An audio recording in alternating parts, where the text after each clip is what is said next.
That's dope.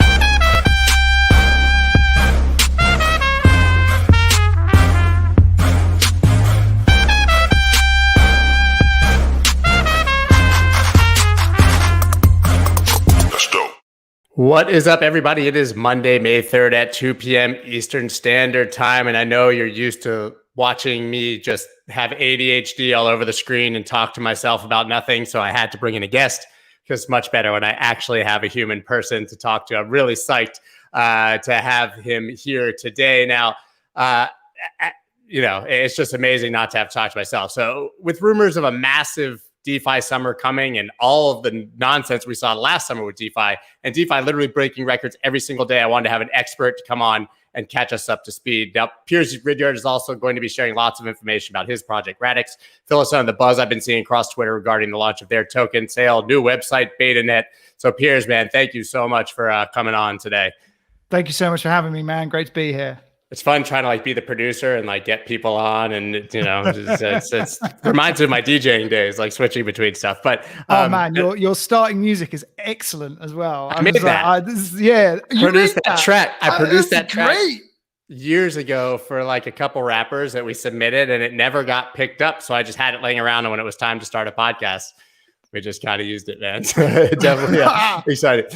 So listen, man, there's so much to talk about with DeFi, obviously. But I think just to get into the core of it, in this space, I think everyone's noticed in crypto in general that things happen really, really fast and that usually nobody can scale to keep up, right? So DeFi, in my opinion, DeFi exploded way too hard last summer before it was really ready. And, we had all these rug pulls and hacks and all this crazy stuff. So what are still the biggest limitations that exist specifically in the DeFi space right now? Oh man, it's all the same stuff. We haven't learned.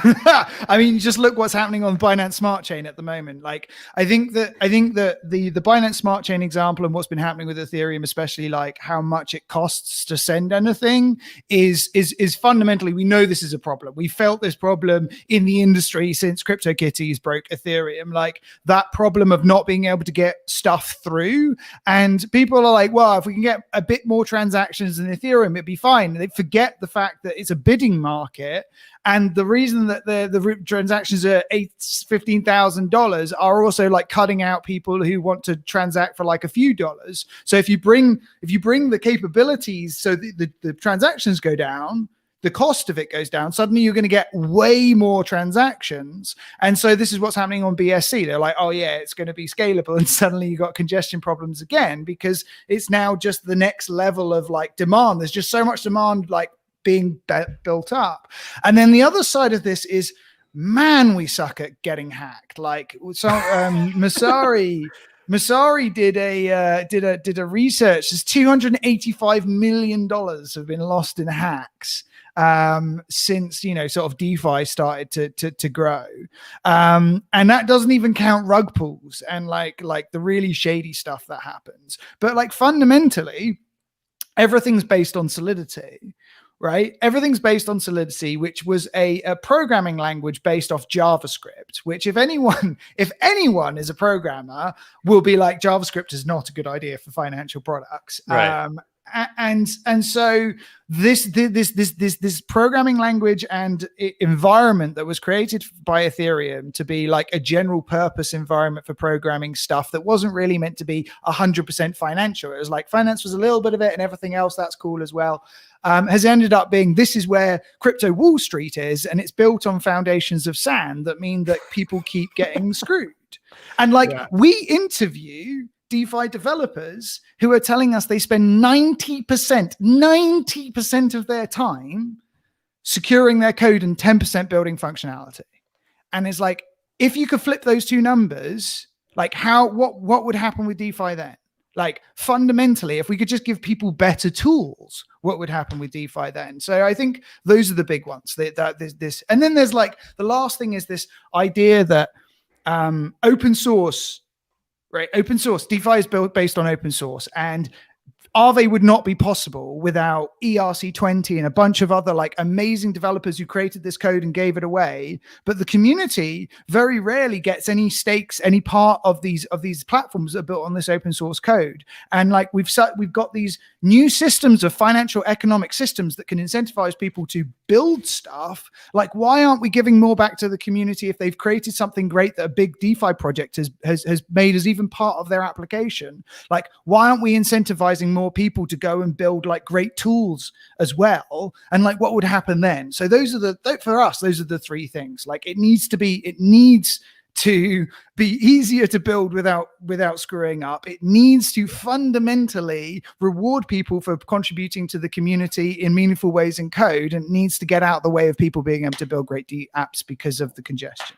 So it sounds like the building blocks aren't there for the innovation, so people can't spend their time on innovation. So you either, and listen, I'm not a developer, but so you either sacrifice security or speed and innovation, right? You can't have both, is basically the gist. Right. And that's partly just because of the tools. And that's one of the things that we're doing at Radix is like, we're building an entirely new language and an execution environment, because we're just like, this solidity is not good enough. And like, this isn't the same. And this is, if you're not a developer, it is really difficult. It becomes really esoteric really quickly. But like, trust me, just going, oh, it's going to be, instead of solidity, it's Rust, or instead of solidity, it's Haskell. It's like, that misses the point. If you're programming for assets, you actually need a different paradigm for programming. It's not just going, oh, we'll use a different language. It's like, you have to build it around the idea you're building finance. And then if you can do that, you can take people building things like Aave in a month and spending most of that time thinking about security to building it in a couple of days. And it's the same like acceleration we want that happened with Solidity for Ethereum from Bitcoin. Like, you can program Bitcoin, but people went to Solidity to build tokens because building colored coins was a massive pain in the ass. And we're at the same nexus now. Building DeFi is a massive pain in the ass, and we need the next 10x, 100x enabler of tools to get people building better applications quicker without having to worry about security. Right. I mean, so it was never really built with DeFi or this level of scaling, a new Wall Street, a new financial system in mind, basically. Right. So, okay, that makes total sense. So then specifically, I guess, what are you guys doing to solve those problems? Sure. So like we have three value pillars, right? Which is build fast and don't break things. So we have a language and a design environment. Because they say build fast and break things, and like, yeah, exactly. But it's finance, it's money. Like, you just need like you can't just be like, oh, we'll patch that in product. You can't, like, that's insane. Yeah, because the money's gone when you patch it. Yeah. And like, actually, if you look at these financial applications right now, most of them are like super simple. Uniswap, super simple. Even Uniswap v3, Aave, super simple. At a code level, you compare that to the simplest consumer product that's shipped today in terms of lines of code. There's like 1,000x difference in how complex from a code point of view. But it's the language and the environment gets in the way. So the first thing that we did is let's get rid of it entirely, and let's think about what's the execution environment you want. You want an environment where you can define only the states the system can be in, right? So you don't want it to be able to go into random states, which means that you can do things like recursion errors and drain funds, which is the most common problem in crypto. And then the next level down, we have this value pillar of reward everyone who makes it better. So when you build your applications on top of Radix, if you build a component and you instantiate it, let's say something like a token, that definition now lives on Ledger. So unlike on Ethereum, where you have to ship your own definition of a component every single time, like on Ethereum, you create a token definition every time you create a token. On Radix, it's instantiated once and you can just call it. So you can just say, oh, I want 1,000 Piers tokens. I want them to be divisible by 100, and I want only one issuance of them. And so this if you are the developer who built that component, there's a royalty that comes from it. So every time someone calls it, every time someone uses it, you get a little bit of the action from that great tool that you created. So reward everyone who makes it better, second pillar. And the last pillar is scale without friction. Like, this is the thing that Radix has been building for the longest time, which is like, how do you fundamentally scale decentralized finance? Which is, I can talk a bit more abstractly about that, but how do you scale decentralized finance without breaking all the things that make DeFi amazing, such as composability. Right. So if you're building something that can actually be powerful enough to support the financial system of the future, I'm curious if you believe that the financial system of the future will replace legacy systems or whether they will be parallel rails. Because obviously there's like the hardcore DeFi maximalists who are like, banks will die, dollar will die, like all of these sort of things. I happen to be more middle of the road, I think, and say, listen, those systems are never going away, but this will give everyone else a system to opt out. So I'm curious how you view that. Also, I want to tell everyone in the comments, you can feel free to ask questions because I will get to them. We're talking, but we want to take your questions as well. So go ahead. So let's think about this from the point of view of the internet, right? Like, for me, the banks of the internet, so newspapers are the banks of the internet. And what happened to the newspapers as this supreme way in which you distributed content? Like, they didn't disappear entirely. Like, you still have the FT online, you still have the Wall Street Journal online, you still have like the Guardian online and all this kind of stuff. And then you have a bunch of new things like Breitbart Media and stuff like that. But fundamentally, it created an entirely new genre of ability to create content that also became like consumer driven. So like the Web 2.0, community driven content. And you're going to see the same thing in finance. Like, banks aren't going to disappear entirely. A lot of them are going to die because their business models just are no longer sustainable. Some of them will adapt to the technology. Some of them are trying to fight it. Like, they're trying to create things like consortium chains, and like, Goldman Sachs has their chain and JP Morgan has their chain and R3 have their bunch of chains. And they're trying to fight it because they're afraid of this encroachment on all of the things that actually makes them profit in the first place. But like, fundamentally, actually what's going to happen is a massive enlarging of the market. You think that finance is big today? Finance serves like less than 1/10 of the global population. And so what happens when you bring finance to the world properly to the world, where every dollar has the same opportunity as every other dollar, where everyone can access financial products and services that mean that they can make their money work faster, where capital is properly, efficiently allocated globally and instantaneously and programmatically. Like, that is where we're going. We're going to a world which looks completely different to what it does now in terms of what is the reality. Are the banks all disappearing? No. But is their manner of doing business dead? Yeah, I think it is. Yeah, that's really interesting when you talk about 9/10 of people not really having access to the system. I mean, I've always been shocked at the numbers when people tell me, even Mexico, Mexico is relatively developed and like 6 to 7 people are unbanked or underbanked in Mexico. Right. And so when you go outside of very few countries, most of the world really doesn't have access. And in fact, they skipped banks and most things altogether and just went straight to their cell phones, right? And they'll never have access to anything more than that. So I think it really is compelling and likely that more people will be using these systems than the legacy systems, even without the legacy systems losing any of their dominance. Because there's just so many people that are unserved. I think of it in exactly the same way. Like, it's weird how, so there's this great book called I Am a Strange Loop, which is about just how things weirdly like repeat themselves for individuals and for society. But like, if you think about what's happening with Ethereum right now, I was talking about Ethereum and the congestion in Ethereum, and like how demand is being bid up. So you only see a section of the demand because it's the demand that is paying the most money to use the system. But as soon as you increase the throughput of the system and you decrease the VAT, the amount you have to pay for it, there's suddenly all of this latent demand that you didn't know was there. You can think of the legacy banking system in the same way. Like, there's so many people who want banking, who want a safe place to keep their money, who want to be able to save for their future, who want to be able to save for their kids' education, who want to be able to better themselves through the ability that they can buy access to the financial system, but they can't because it costs so much to bank them. It costs so much to get them in the system that banks look at them and go, oh, you make $10 a week, you're not worth it. Yeah, it doesn't work. And this changes that. It lowers the barrier to entry. It means that anyone with a wallet and a cell phone can create the ability to save money and then put that money to work. And as long as we can get the technology right to reduce the cost of using these systems, like Radix is aiming to do, then we can also access all of these new people that just fundamentally didn't have it. Your people in Mexico, great example.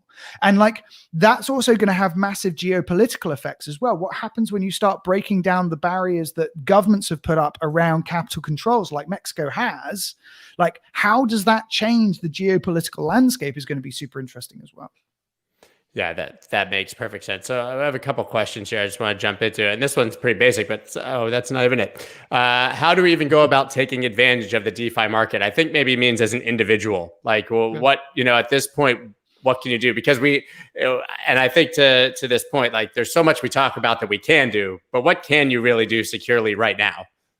Yeah, so it's interesting. We've actually we're building a consortium called GoodFi to solve exactly this problem. We've got Aave, we've got MStable, we've got Chainlink, we've got a few people that we haven't announced yet that will be coming out soon. But like that exact problem, how do you?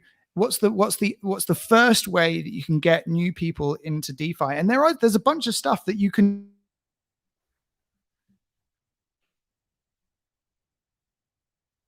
I realize he may have cut out there. He cut out for me.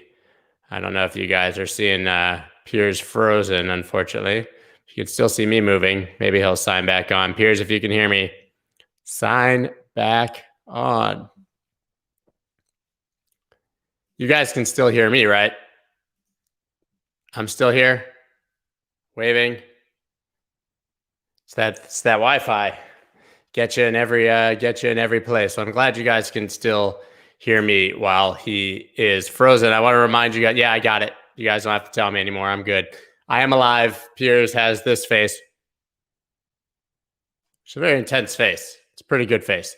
While he tries to get that sorted out, he just signed out. I'll remind you guys, you can definitely ask questions over here in the comments. Now, all the questions I had queued up are buried. And yes, Scott, I can hear you. My bad. So I'm sure that he will be signing back on. I'm going to be going through these right now, scrolling back to try to find all these amazing comments and questions that you guys had, because I lost him there. And hopefully he will sign on momentarily. Really good questions here. Won't they lobby government to take it down or say it's a security threat to the dollar? I don't think that DeFi, they will be able to do that because it will be global, and I don't think it'll be necessarily just a United States phenomenon, but hopefully he will be able. Here he comes. Let's add him back. What's up? You were frozen like this. It was a really good look. So yeah, you made me awkwardly try to talk about DeFi by myself. We can discuss that later, but I'm glad you're back. So getting into the next question, I don't know where we're at. How do you all keep the cost of throughput low? How are you getting in front of what's happening in gas fees elsewhere? Yeah, so I mean, like, these are really like fundamental technical problems that you have to solve. Radix built a new type of consensus that allows you to shard the easiest way of thinking of it is sharding. The way that everyone's doing sharding is a little bit like baby sharding, where they try and do a small number of shards, because what they're trying to do is they go cross shard consensus. If you think about Ethereum 2.0, is really expensive because I have to leave a shard, go onto the beacon chain, and then come back onto another shard. So it's a really expensive way of going across shards. So what they do is they go, well, we'll have a small number of shards. And if we have a small number of shards, it means that the probability of them having to communicate between shards is quite low. So it's only like, we've got 10 shards, it's 1 in 10. We went, that's not going to work, because everyone using a public ledger, if billions of people are using it, you're going to have just an unimaginable amount of data to deal with and an unimaginable amount of transactions. So let's start with a huge shard space, and instead of building a consensus system around the concept of consensus in a shard, think about cross-shard consensus instead. How do you build a consensus system that automatically is assuming that everything is going to be across shards? And then how do you build a system that sorts the transactions logically? Like, if you were going to make a system of consensus, you would be like, okay, I want everything to be in parallel apart from the stuff that's related. So what if the data was written in such we can have all of it go in parallel, apart from when there are things that are dependent, but because they're dependent, they'll be in the same place in the ledger. It's created a completely different way of ordering transactions together when they're related, splitting them apart when they're not, allowing all operations to run in complete parallel, apart from if they've got dependencies. And this is how you create massive linear scalability for billions and billions of people, without ending up having to compromise massively on overhead or your security of your network. It's been a long road. Hey, has anyone ever told you that you're really smart? And then the thing and the yeah, I'm glad we've got people like you to figure this out, because God forbid someone asked me a question like that. So what do you think about decentralized insurance? Transition handshake, by the way, DeFi and D-ins. I've actually never heard the term D-ins, but I guess that would D-ins. Be a decentralized insurance. It makes sense, but that is a huge thing, right? Because one of the things that people always point to in the global system is, well, if at least I've got like FDIC insurance on the money in my bank account or whatever, what happens if I get rug pulled here? So I think rug pulls are a separate topic, right? Like, let's just talk about insurance from the point of view of failure, and then we can talk about insurance from the point of view of malicious actors, which FDIC insurance actually doesn't cover. Like, if someone scams you, it's not covered by FDI insurance. Right. It's only covered if the bank fails, right? Right, if the bank fails. So I think insurance is critical. I think that what will start to happen is you will see insurance products bundled together with yield products, where the yield pays the insurance premium, so that as a user on something like an application, I will just immediately get insurance products in the back end, making sure that my funds are safe, right? And I think that it's a really important aspect of decentralized finance. What we haven't got yet, one of the things that insurance really needs, is like a history of claims. Right. So it's really difficult to price. Chicken and egg.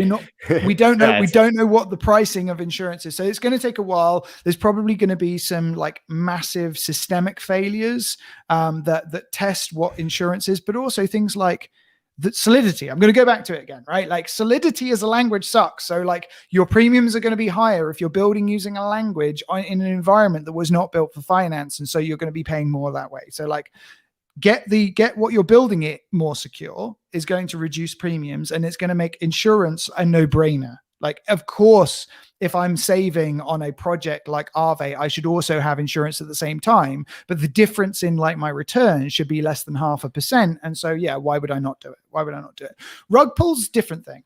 Don't know what the solution for is rather than just do your own research and don't get into things early. wait for it to mature a bit. Right. The more upside, the more risk, of course. So that makes sense. So this is a good question. DeFi is yet to see a deep bear market. Do you expect this to happen, and what would the impacts be? I disagree with that premise. I think there has been already a year ago. Yeah. No. Because like, how long has DeFi been around? Well, MakerDAO has been around since literally before Ethereum went live, right? So like, MakerDAO has been around for a long time, and it's seen some dips in Ethereum.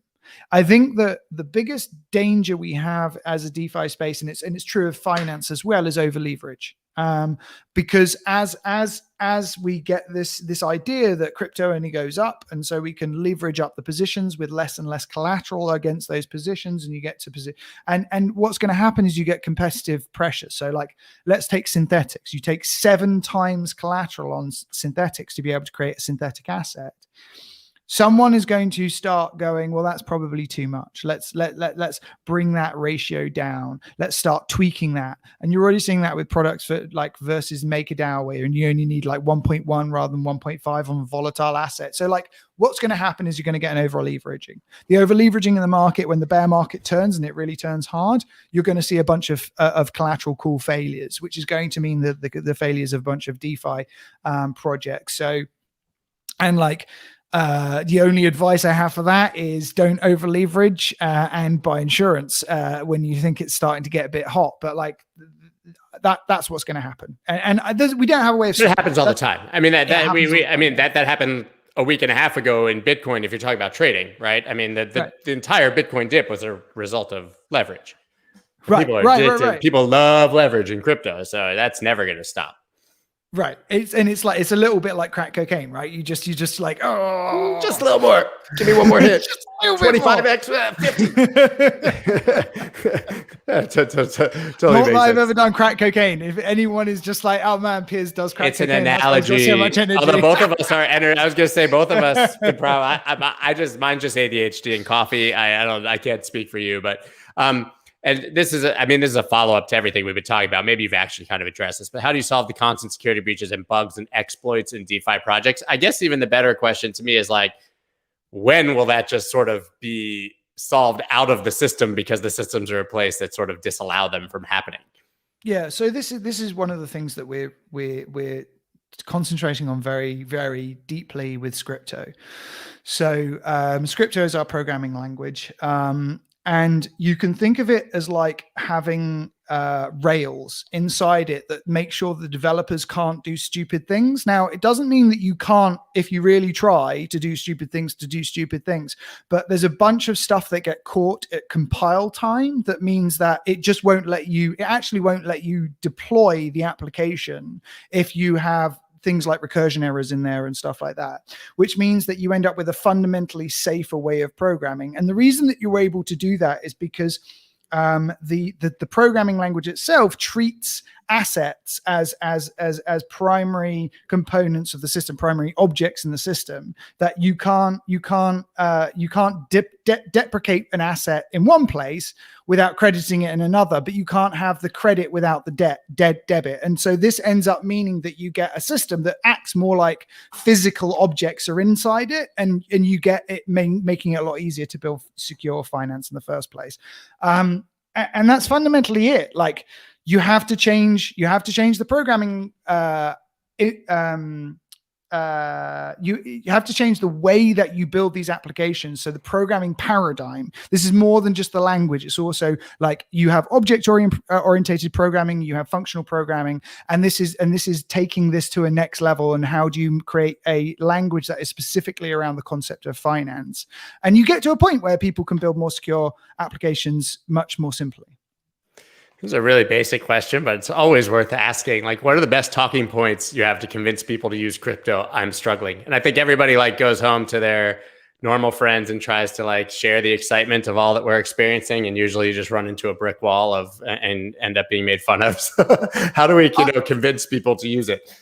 I always start with savings. It's the best like convincing product for DeFi. It's like, there is a place where you can get dollar-backed stable coins, which is Visa is literally using as their settlement coin, like USDC. Is it safe? Absolutely. Right. Issued by a NASDAQ listing company and is being used as a financial clearing instrument. One of the safest instruments you can get, like, absolutely. It's got more deposits than most banks in the US do now. So you start with USDC, great starting asset, and you can go and you can put it on Aave and you can get 8% per annum. Tell me what bank account you could do that in. Is Aave safe? There's 14 billion I got every time. Every day it goes up. So good luck remembering the TVL of any DeFi. There's $14 billion of assets in it. That's more than most pension funds. Of course you can put your money in there. It's fine. And like, yes, there's some risk, but the risk is that's what the risk return is. You get 8% per year, but tell me any other financial instrument you can have that security of the underlying deposit and get that return for that versus that risk. And you can withdraw at any point. You want 8% today? Fine. You want to take it out tomorrow? Fine. So I always start with savings because I think they're great products. I agree. It's become an incredible gateway because in 2017, it was always kind of Bitcoin and whatever. And even for me, like selling Bitcoin when I was trading it back to dollars was always so painful, but selling it back to USDC where it could sit there and make 10% is, mentally is a much easier thing. So I think that is really the gateway. Talking to all of you, if you can't get people convinced to buy Bitcoin, convince them to just go on any of these and put in some USDC. Right? Because everybody understands yield. Everybody understands gaining interest. I used to get that in a bank account in the 80s when I was a kid, but not so much anymore. Here's another great question. Should small businesses consider DeFi as a means to raise capital without getting screwed on equity? So I'm going to say no at this point. Like their equity is an instrument. So I have this construct called the financial layer cake. And I don't mean no, never. I mean no, not right now. So like it depends what your business is doing, but if you're traditional business in the traditional space, it's probably not yet. And the reason is that there's the financial layer cake. The first layer of the financial layer cake is money. If you don't have money, you can't build any other financial instruments. So you need to start off with stable coins or things that are stable enough for people to agree to some kind of contract between each other. Next layer of the layer cake, you have things like options and derivatives. They're actually quite simple. It's an agreement between two parties about something that's going to trigger in the future, and then there's going to be a settlement of money. It's defined, it's programmatic, it's easy, right? And then the next layer up, you have things like debt instruments, because you have things like what happens if there's a default and other stuff that gets a little bit more complicated. And then at the very top, you have equity. And what crypto keeps trying to do is going to equity, going like, oh, I'm going to go to equity. We're going to release equity on top of public ledgers.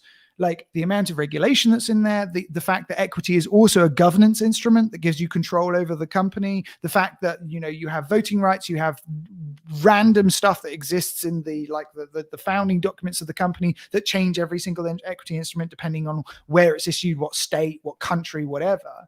Like it's one of the most complicated instruments we've created. And so, you know, you wonder why listing a public company is complicated. There's lots of reasons why listing it. Yeah. Mm-hmm. So equity is a while away. You know, why did Coinbase decide to list on the NASDAQ and not issue equity tokens? There's some good reasons, right? Like aside from the liquidity of it, like there's some fundamental reasons about the difficulty of describing these instruments in decentralized space. We'll get there. But I wouldn't raise equity capital on a public ledger at the moment. I wouldn't really raise debt either, because debt, what you're essentially doing at the moment in the DeFi space is you're taking mortgages out against crypto assets that exist on ledger, right? So like I'm borrowing against my Ethereum, I'm borrowing against my USDC, I'm borrowing against my Radix, right?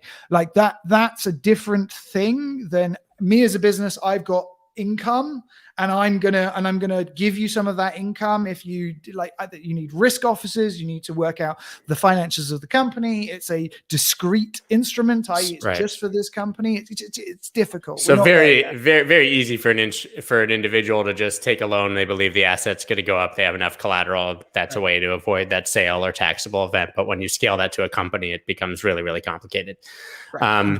It's a great question. Is there an overemphasis on scalability? To me, it doesn't make sense to scale unsecured dApps. So that's a great question. And I think that's true of the space. Like, Avalanche, Near, Polkadot, Solana, all of these projects are 100% focused. They'd be like, oh, we'll just copy what Ethereum has done and we'll take Solidity and that's fine. That's fine, right? And it's like, no, it's not fine. It's not fine. And then they're like, oh, and we just scale. And I agree from that point of view, it doesn't make sense. But from the point of view of the pace of momentum is the number one important thing for any company or ledger or community to succeed. That feeling of just like incremental delivery and success and delivery and success. And when that is good, it's addictive and it drives entire markets. And that's what you're seeing in the decentralized finance space. So you're seeing people who are taking risks because it's validating and exciting to do so. And regardless of the fact there's been loads of hacks, there's still loads of successes. Like, Aave has $14 billion of assets under management. Like Compound has similar, MakerDAO has similar. If you get it right, you can still be successful.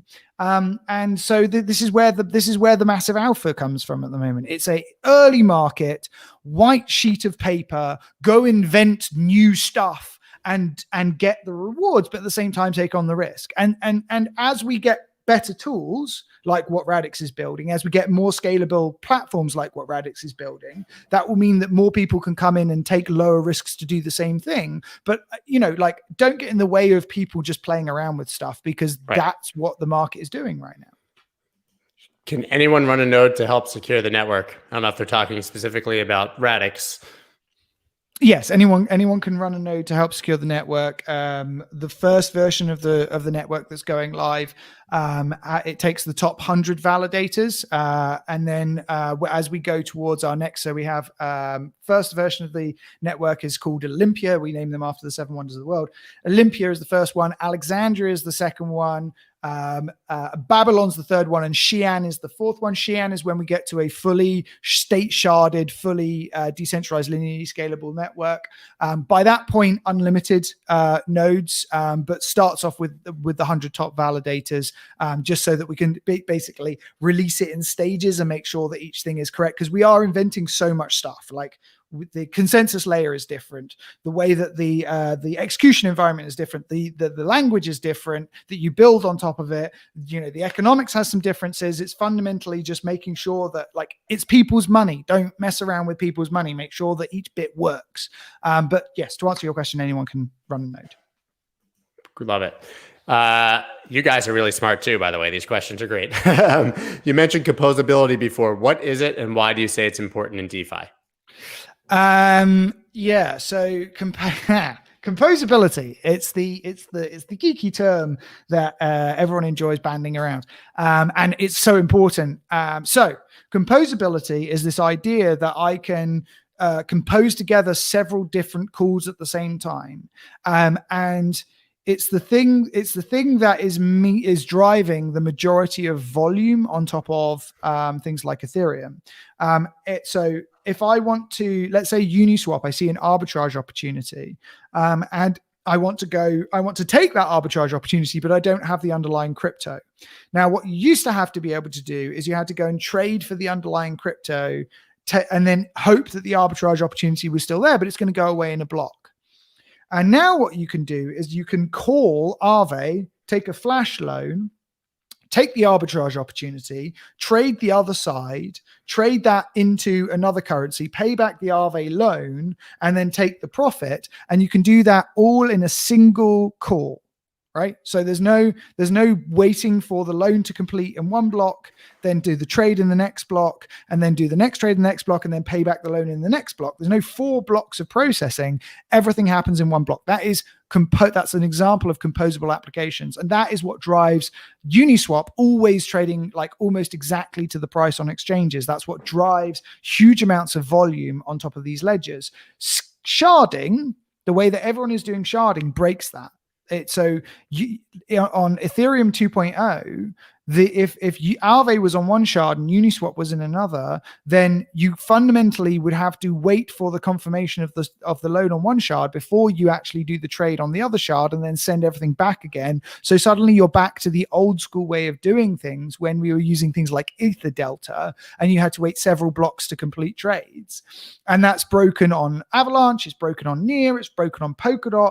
Everyone is forcing you to put everything on the same shard. So everyone's talking about on ETH2, or let's put all DeFi on the same shard. It's like, well, that's stupid. Like, the shards are not scalable. It's the shard, the entire ETH2 is scalable, but like, if you just put it all on one shard, you're going to end up having the same congestion problems that you have. So composability, essential to DeFi, have to be able to do everything within, say, in one block where everything succeeds or it all fails. And it's the lifeblood of decentralized finance, and it's about to be broken. And also, by the way, broken by layer 2s, like all of these, like Optimism and Matic and all of these competing layer 2s also break composability. So like we got a big load of problems coming. So composability works today, it won't work tomorrow. And we've sort of been going, this matters, it matters. We're about to have problems, and everyone's like, oh no, it's fine. This is layer 2 will solve it. No, it doesn't. So yeah. Martino would like to know, Piers, are you from another effing planet? The answer is no. The answer is no. Maybe. So why is Scripto is better than Solidity? Scripto is our programming language. Why is Scripto better than Solidity? Because of all the things I've been saying. Like it is fundamentally more secure. to build in and to deploy in. So from the point of view of if you wanted to build something like Aave, you can build it in far less lines of code. You can build it far more securely, where you're not going to end up with where a lot of the common things that you make mistakes in are you can't make the same mistakes in. And also, when you put things on top of a public ledger on Radix, you aren't just pushing the code every single time. You actually instantiate the definition of a component. So this is a little esoteric, but there's this concept called blueprints and components on Radix. And so on Ethereum, when I create an ERC20 token, if you look at the code of an ERC20 token, it's actually describing exactly what the definition of a token is, like the concept of a token. So all of the constraints and rules that are associated with making a token. So it's actually quite a few lines of code. It's not just create Piers tokens with 1,000. It's how you define how an ERC20 standard behaves. And then every time I instantiate that, I am paying for all of that code to be put on the ledger, which costs lots of money in gas fees and actually makes the ledger really bloated. On Radix, if you create a blueprint, you can instantiate a component from it, which is only calling out the key things. So I can have the blueprint of a token, like the definition of what a token, it means to be a token on top of Radix. And then I can call that with a component that is the Piers token, which is only like 3 lines of code. It's how many tokens there are, what I want the token name to be, and whether or not it's subdividable, and maybe whether or not it's multi-issuance or single issuance. So 4 lines of code now. Someone creates the definition, the standard for the ERC20 or the NFT or the whatever it is on top of Radix. Now, if I want to create that for myself, I don't have to put all of this code on Ledger. I'm just putting tiny amounts of code on Ledger to achieve the same thing that's happening on Ethereum, which means that it actually makes our environment far faster and far more efficient from a execution code point of view as well. Just it's my own question. We always hear the term Ethereum killer, but people still seem to primarily build on Ethereum, right? I mean, it still has the largest developer. I mean, do you see Ethereum eventually being phased out, by competitive, or do you see a world, again, kind of like I asked with legacy financial systems and DeFi in general, do you see potentially having all of these chains with their purpose and all still doing well and functional, or do you think that something kills Ethereum eventually? I don't think anything's going to kill Ethereum in the way you mean, as in Ethereum's going to disappear, because these systems are what I call perpetual motion value machines. They have their own momentum that once they're put in motion, they continue. Look at Dogecoin, right? Like, how much value does Doge have as a technology? Not a huge amount. How much does it have as an instrument that people are either see as an opportunity to trade, or something that's fun, or has a mimetic value in society, in our subculture of crypto? Huge amounts. And so people often talk about Lindy effects, which is basically this idea that the longer something has existed, the longer it's going to continue to exist. Ethereum has now existed since 2014, 2015, which means that it's going to exist for at least the next 6 years. And if that 6 years is growth rather than stagnation, it's going to exist for another 12 years beyond that. And, if you also look at how people have been building stuff, people have literally locked things permanently into Uniswap v2 liquidity. This is why Uniswap v2 is actually going to be harder to move across to Uniswap v3 than Uniswap v1 to v2 was, because some people actually just lock liquidity and it's impossible to unlock it. There is going to continue to be value in these systems for extended periods of time. But what's also happening at the same time is we are a single pixel on the graph of total financial value. We've got, a few billion dollars, a few tens of billions of dollars in the Ethereum ecosystem. Cool. The global financial system is tens of trillions of dollars. The global, derivatives market is like $2 quadrillion in nominal value. And we are only accessing 10% of the total addressable global market of people who could want financial products. Like, Ethereum is just going to stop growing as quickly as more and more things become better than Ethereum at building, fundamentally because it had the curse of being early. It had the curse of having to work out all of these problems early.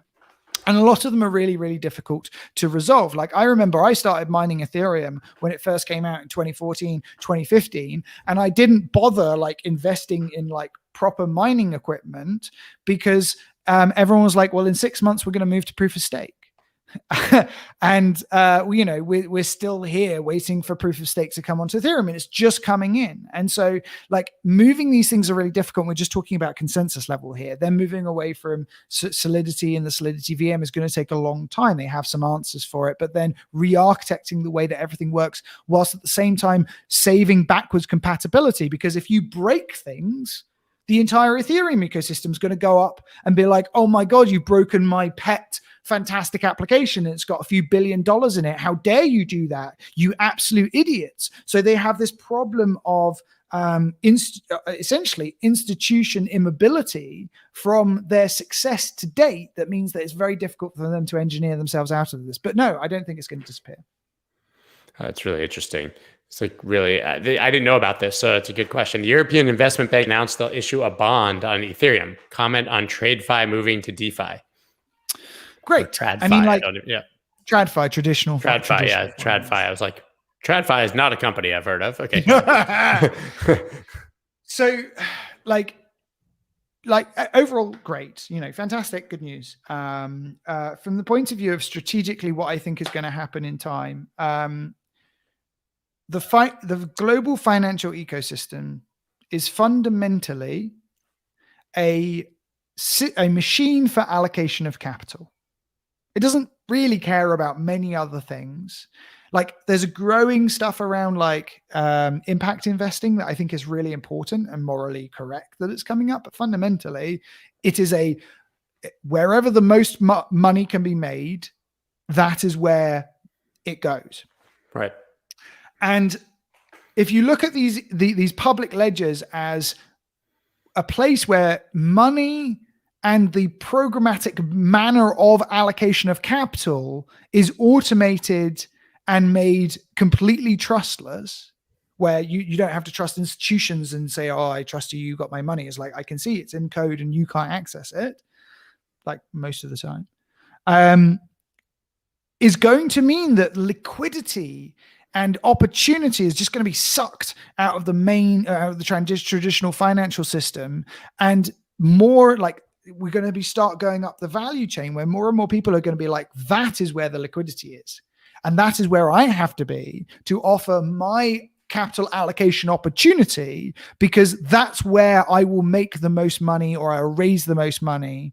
And fundamentally, investment banks, that's all they do. They are capital allocation machines trying to find the best places for pension funds and sovereign wealth funds and things like that to put their money in the financial system. We're not there yet, right? That's why Coinbase didn't list on public ledgers, because there isn't like whatever it is that they raised, 1.8 billion or whatever of liquidity just floating around for that kind of thing, but there will be.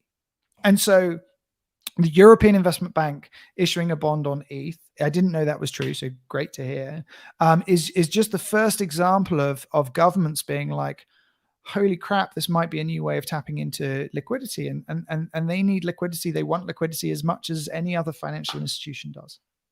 Yeah, I mean, I think personally, Bitcoin specifically, but Ethereum as well. But I think Bitcoin is the best collateral in the world. Personally, Michael Saylor Michael Saylor made a joke about it. He's like, I can go get a huge loan on my yacht, but it's on the other side of the worworld. So if I default, good luck going to get my yacht, which is collateral for this loan. But the Bitcoin, you literally deposit, they can take it away. If it's perfect collateral. From the point of view of like the repo market, which is like 60% of overnight volume. Yeah, absolutely. You can't get better than a crypto asset. Right. So what are you most excited about that's happening in the next 6 months? Obviously the launching of our mainnet. Actually, you know what? That's a good segue, because I do want to talk. I mean, I saw that your token was like 400 and something %, your sale oversubscribed. You've got your mainnet, you launched your website. I mean, you guys are like doing it all right now, it seems like. Yeah, it all happened last week. So we had a little promotional event on Bitfinex where we did a little token sale where that was like 438% oversubscribed. We launched our new website with our new messaging. We launched our beta net, which people can go play with. You can go play with our Radix wallet and go and play around with the beta net. But yeah, mainnet is happening at the end of June, and then towards the end of this year, we're going to be launching Alexandria, which is going to have a bunch of stuff around crypto and how you'll build on top of Radix, which we're super excited about introducing into the developer community. So like all of these things, I'm just like there's been this pent up like engineering effort that's just been happening for so long, and I'm just so excited about just getting out and be like, come see.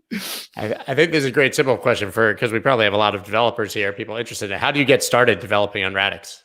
So you can't yet. And so what I don't want to do is I don't want to tease developers too much, right? Like all of the stuff that I've talked about in terms of our language, that is not going to be available until Alexandria, which is at the end of this year. So if you want to develop on Radix, you can't go and build today. All of the stuff is just a preview of what's coming.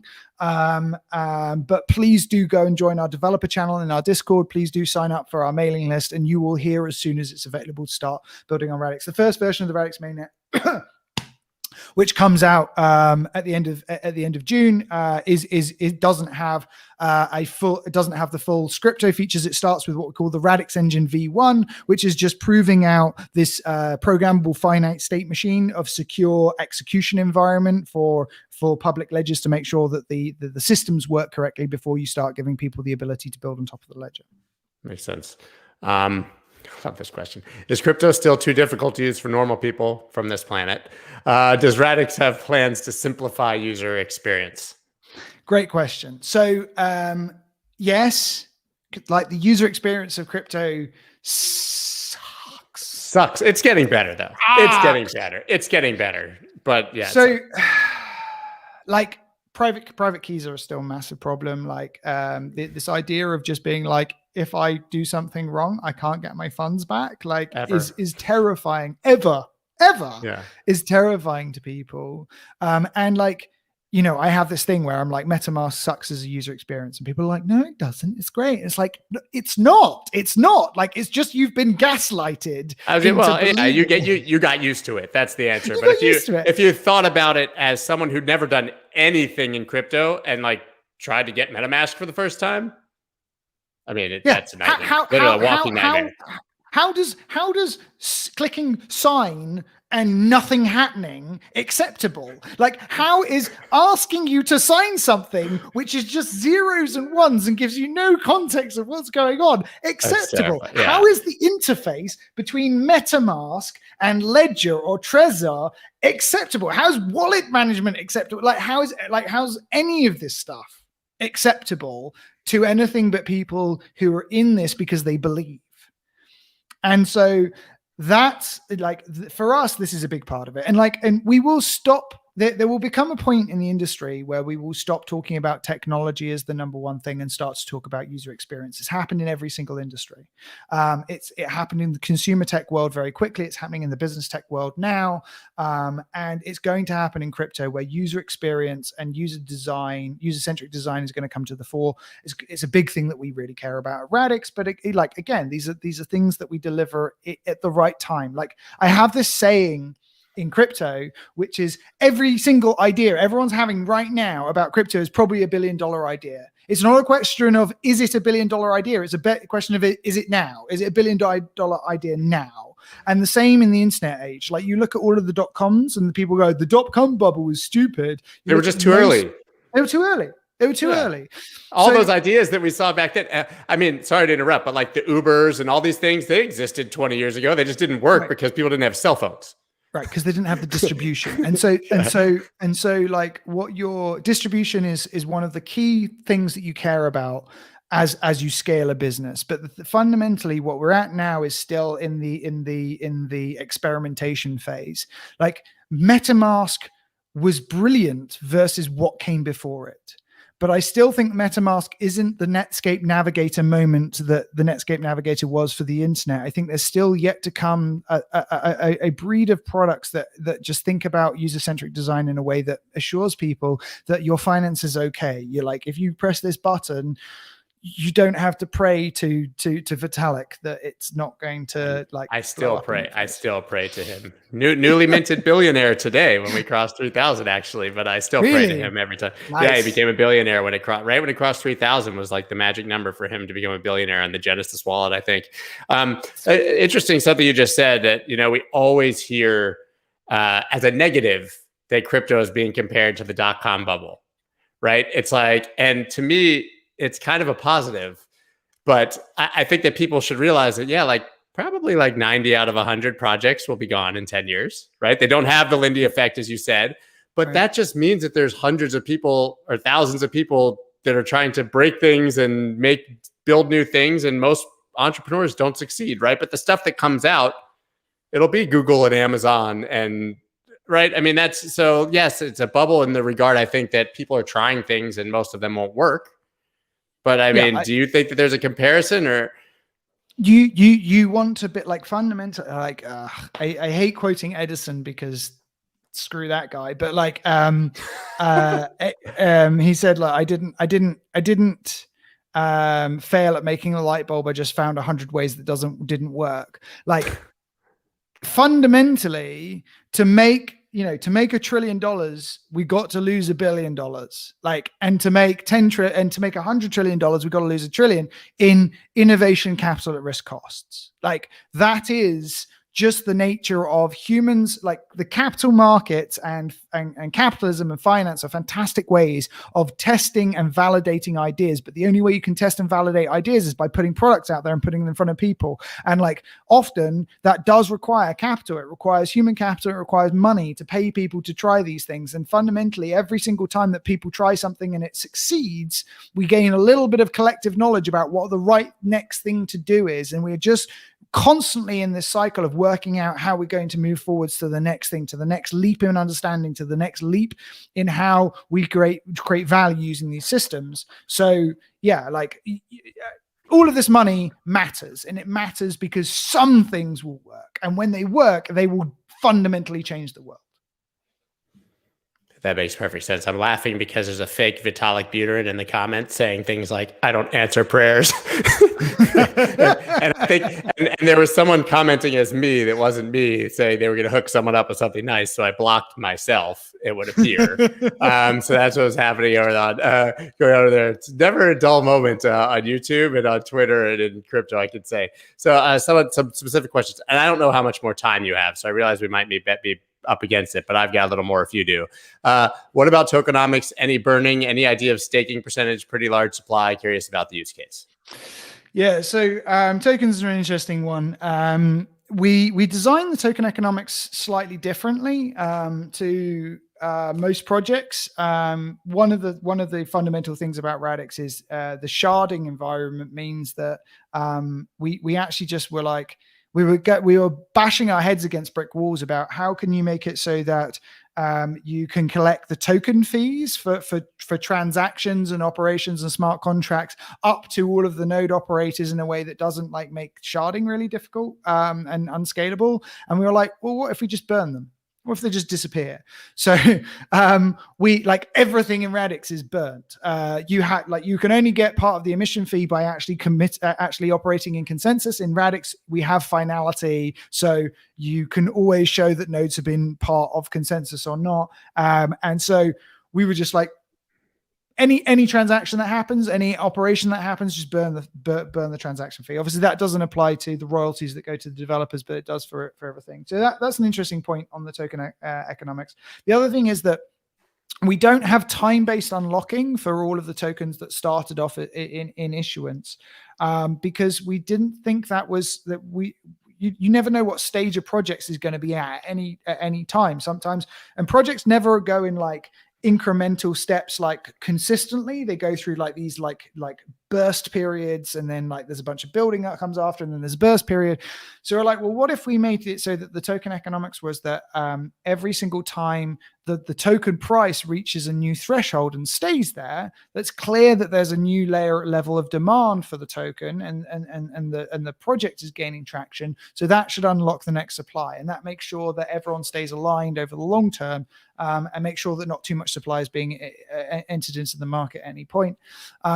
And in terms of a large supply, these are all relative, right? Like fundamentally, you can have billions of tokens or you can have millions of tokens. It's almost entirely arbitrary. We started off with a large number of total tokens because we wanted the token itself, when we got to a certain level of security and value in the network, to be an easy unit to think about. I think that like a Bitcoin for $60,000 or $100,000 or whatever it goes to is not the easiest unit to think about from an individual point of view. And like I often hear people who are just getting into crypto being like, I don't want to buy Bitcoin, it's too expensive. And it's like, well, I mean, what do you mean it's too expensive? $60,000 a Bitcoin. It's like, well, that's how people think. They think about things in how many of this thing can I own, and it's only really the more sophisticated people that tend to think about in terms of like, what's the total market capitalization, what's the total number of tokens in issue. So we wanted something that would always be like, because it's difficult to do things like a token split later on.